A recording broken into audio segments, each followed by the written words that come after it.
All right, S&P 500 SPY ETF. Let's have a look at the analysis of all these charts that I'm going to present to you in this video. I did a little bit of a digging. So at the end of this video, if you're going to please don't forget to drop a like for this video. So let's get started. Friday, epic move. I did trade this move, but I did not last as long as this move moved because typically I pretty much take my profits very early.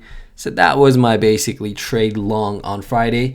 But in this video, I want to show you why there are times since I started trading more and more SPX, S&P 500, SPY, and sometimes E-mini futures as well. I'm going to show you a few things that I look at when I'm trading, and also maybe in broader what's going on, what I'm looking at this time and moment in the market. So let's straight jump into the daily chart of SPX. So you can see we are still in a downtrend. On my chart, you see this blue line on top, downtrend that we are watching. And also red line represents 200-day moving average, yellow 50-day moving average. And that was the theme for the past month, right? We were in this range and pretty big move on Friday. We moved 2.2%, and I'm referring to SPX, okay? We're not looking at IWM, QQQ at the moment. We're just looking at SPX, right? S&P 500, SPY. If you trade SPY, I look at the SPY a lot. So 2.2%. So basically what I did, I went back. Since we are in a downtrend, I didn't go too far. I went basically scanned through and highlighted basically the times when S&P 500 SPY was more than 2% up. And it happened last year, 2022, 23 or 24 times. And I highlighted all of them, and basically what happened next after that big move, 2+% move. So let's go back to the beginning of the year. You can see after big 2% day, you see market rallied a little bit more and then chop, rolled over, and then again huge pop, stayed green for a few days, rolled over, and then again 2% move. And in this time around, it rallied and it stayed longer. It went back above its 50-day, back above its 200-day, because we were basically downtrending and all the way up to $460. And then there were times it was up 2% and immediately wiped out. And then again up 2+%. Maybe there were times like 3%, but I just highlighted, I just wanted to know 2% move. And you can see from these moves, for the most part, basically out of these 24 times, basically 7 or 8 times stock market pushed higher, but not too much. The only thing that it stood out to me was this time. Let me get a yellow line right here. So February rally and it basically summer rally, all right? Because all of these were not as clean of a move after moving like 2+% from the bottom as these two times. Because here, yes, we did move as well, but it was giving you like all these big drawdowns and you would have got shaken out easily. So what I'm watching from here is, so basically statistics wise, what is it telling me right here, right now? It's basically telling me that we have almost like 45% chance of continuing higher after gaining 2%, and push maybe all the way to 200-day moving average, because 200-day moving average on SPY 397, or maybe all the way to this blue line $401 on SPY to this trend line, downtrend. So that's the probability out there. And if you guys want to just take a screenshot and look at yourself, you can definitely do that. And what else I wanted to show here? So what's I didn't, of course, it would be too deep of an analysis to go through all of these dates and say what was the percentage of the stocks gaining how much. So let me take you to this page where S&P 500 stocks above their 50-day moving average, percent of stocks above 50-day moving average. Why it's important? A lot of times algorithms, like almost 70%, this is another data I want to share. I'm just throwing you information out here, but it's a quick one. So basically almost 70-80% of the big banks, they use algorithms. A lot of high frequency HFTs, basically it's called HFT, high frequency traders, computers that are programmed to basically go out and trade at specific times at specific levels, like VWAP. Some use VWAP, some use 50-day, but 50-day, 200-day, very common. Anytime stocks get back above 50-day, any dip for those algos will be automatically buy support until that 50-day breaches, and that will become sell. Or of course there are times, like, well, of course many times humans make a decision when stocks get too overextended, they will take a profit. Maybe even their computer do the same thing. If it gets too overextended above a 50-day or 20-day moving average, they start selling. But the point is that 65% is you can see what has done basically when S&P 500 had 65% of the stocks above 50-day moving average. It usually went higher. And also I'm going to show you a little bit different chart. So this is NASDAQ stocks above 50-day moving average, percent of stocks 49%. And you can see here we don't have a divergence to show you to say, hey, look, percent of stocks, like divergence would be something like this. Percent of the stocks that are moving above their 50-day moving average while market is coming down, making new lows, but you see that internally, like there's strength forming here. You can't say that here because we were chopping around and we are now breaking out of this range, and there are more stocks above their 50-day moving average. Okay, so what else I wanted to show here?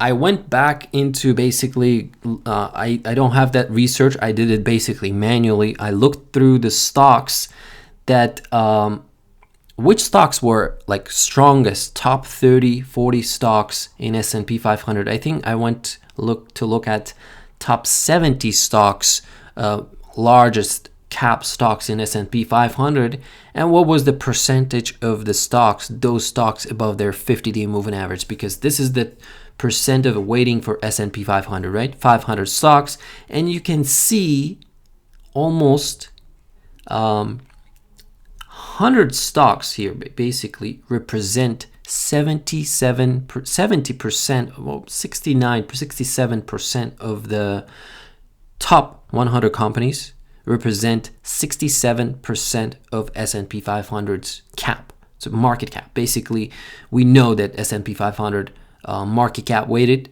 right? The larger market cap stock has, the bigger it impacts, its swings impacts the indices, right?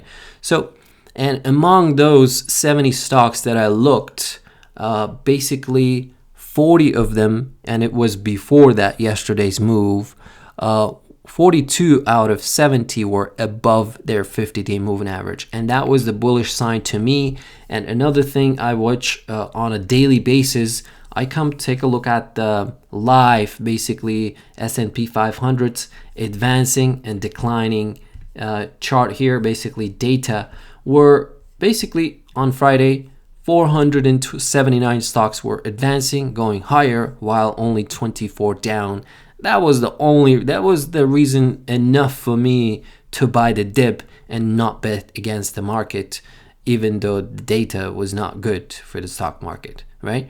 So, and I placed a trade based on that data and just based on the chart of the SPY. So another thing, so basically that was the bullish side to me going forward. And another thing I wanted to show here is basically it looks like it did. Let's go take a look at here. So basically stocks, number of stocks, percent of stocks above their 5-day moving average, 20-day moving average, 50-day moving average, we already talked. But you can see that the anytime, since I trade very short term, ultra short term, I look at the stocks that are above their 5-day moving average. When they are above their 5-day moving average, that 5-day becomes for me as a support, and I look that stock from there to the upside. So basically 5-day moving average, 87% of S&P 500 stocks are above their 5-day moving average and 71% above their 20-day moving average. That means momentum is, despite the all this like choppiness that we had 2 weeks, internal momentum is to the upside, and maybe stocks are positioning to the upside. What else I did is, okay, since I have this data, right? So we know all these moves that we had to the upside after S&P having 2+% day. What I did is basically I compared it with, okay, my SPX is a little bit cleaner chart. I basically put compared S&P 500 chart with XLK tech basically. And I basically found out that every time S&P 500 had a rally, it's thanks to tech participating in that rally, or maybe leading that basically rally.